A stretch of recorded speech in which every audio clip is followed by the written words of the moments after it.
Imaginez la scène. Elle se déroule en ce moment même.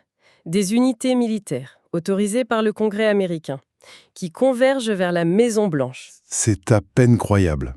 Et leur mission, c'est d'expulser physiquement un président en exercice. Ce n'est pas un film, non.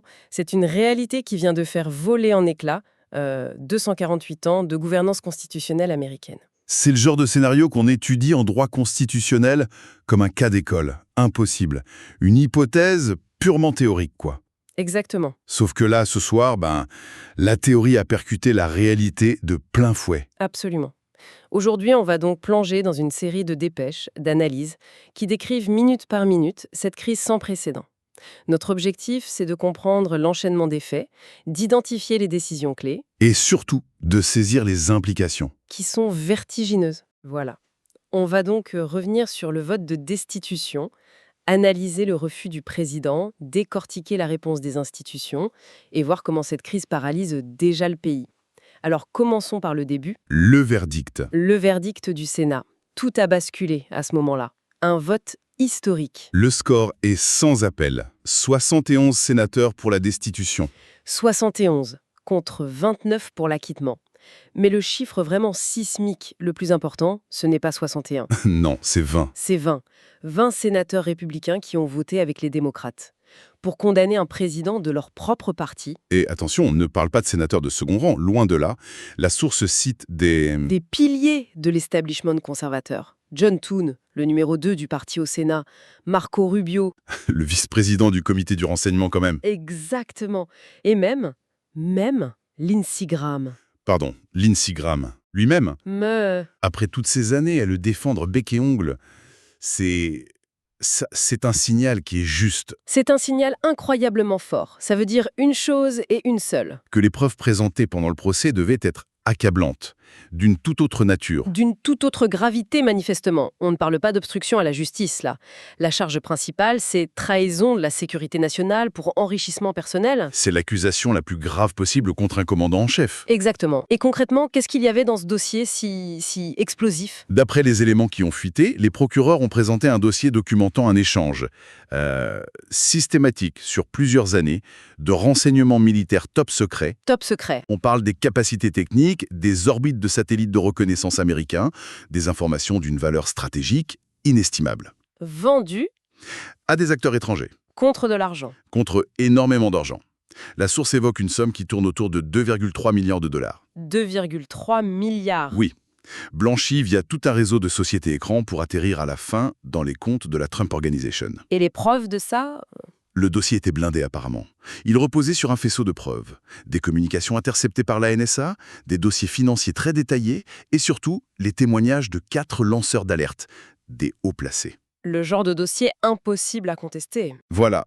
Et la réaction a été quasi immédiate. 12 minutes. C'est le temps qu'il a fallu à Donald Trump pour apparaître dans la salle de presse de la Maison-Blanche et refuser le verdict. Et le premier détail qui frappe, qui est très visuel, c'est qu'il n'est pas flanqué des agents du secret service. Non. Il est entouré de contractuels, de gardes du corps privés. Ce qui est déjà, en soi, un acte de défiance. Totalement. Il met de côté la protection de l'État pour ses propres hommes. Et là, il fait une déclaration de 8 minutes. La source le cite mot pour mot. « Je ne reconnais pas ce vote frauduleux du Sénat. Je reste votre président. Toute tentative de me retirer de ce bâtiment sera accueillie avec une résistance complète et totale. » Et voilà. À cette seconde précise, on quitte la politique, on quitte le droit et on entre dans une crise de régime. C'est ce que la source appelle le scénario du cauchemar. Le scénario du cauchemar. Oui, il y a le professeur Lawrence Tribe de Harvard qui l'explique très bien. Il dit que toute la Constitution américaine repose sur un postulat implicite, la conformité. Le fait que les gens acceptent de suivre les règles. C'est ça. Les pères fondateurs ont tout prévu, la destitution, le procès, mais ils n'ont jamais imaginé qu'un président, une fois démis de ses fonctions, dirait simplement « non, je ne pars pas ». C'est vertigineux, on voit la Constitution comme une forteresse, mais en fait sa force ne tient qu'à ce contrat social. Et là, quelqu'un vient de le déchirer en direct à la télé. On est donc entré, comme le dit la source, en territoire constitutionnel inexploré. Et dans ce territoire, il n'y a plus de recours juridique. La seule question qui reste, c'est celle de l'application de la loi, par la force. Et face à ça, la réponse du Congrès a été incroyablement rapide.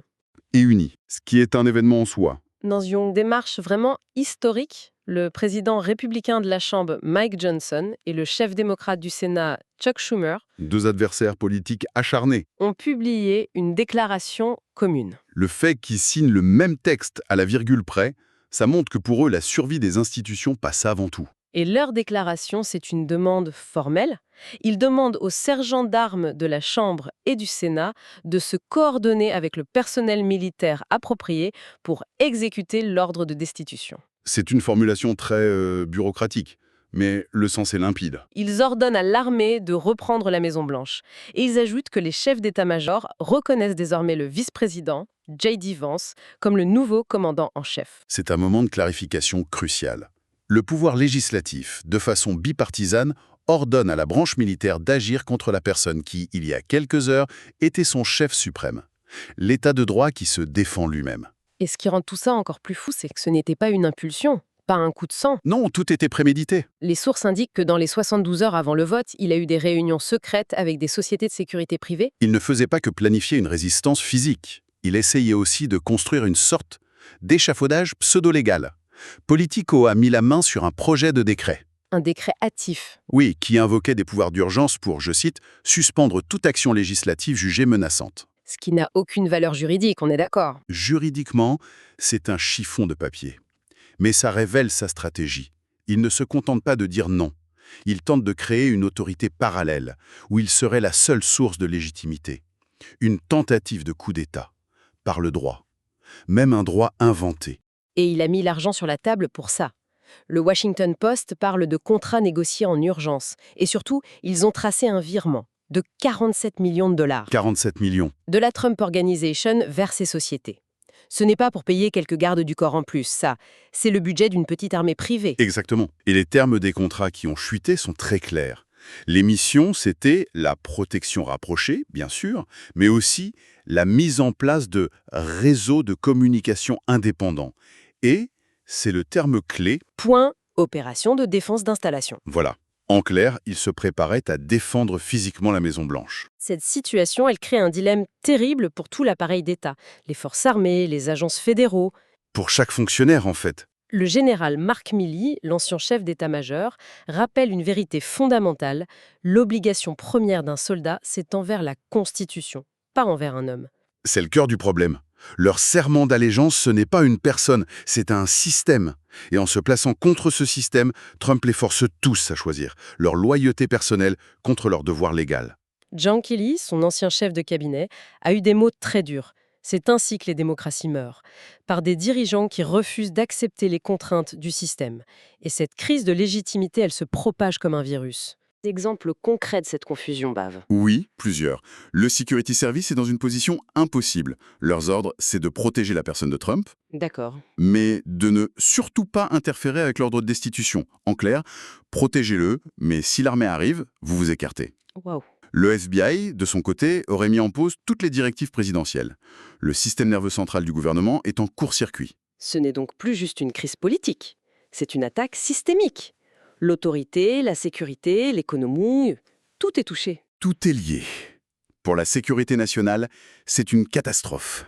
L'amiral James Stavridis, l'ancien commandant de l'OTAN, explique que nos adversaires, la Chine, la Russie, voient ça comme une faiblesse systémique profonde.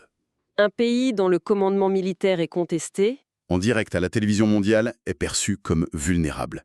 Ça augmente le risque d'une erreur de calcul, d'une agression opportuniste quelque part dans le monde. et pendant ce temps, évidemment, l'économie s'effondre. Le Dow Jones a dévissé de 847 points. Wall Street déteste l'incertitude. Et là, on est au-delà de l'incertitude. On est dans le chaos. Le dollar chute. Les investisseurs paniquent. Le défi d'un seul homme qui ébranle en quelques heures les trois piliers de la puissance américaine, Les institutions, l'armée et l'économie. ce qui nous amène à la situation actuelle, au point de rupture. D'après les dernières dépêches, le Congrès a fixé un ultimatum. Donald Trump a jusqu'à 20 heures, heure de l'Est, pour quitter la Maison-Blanche. C'est dans moins d'une heure. Le complexe présidentiel est entièrement bouclé.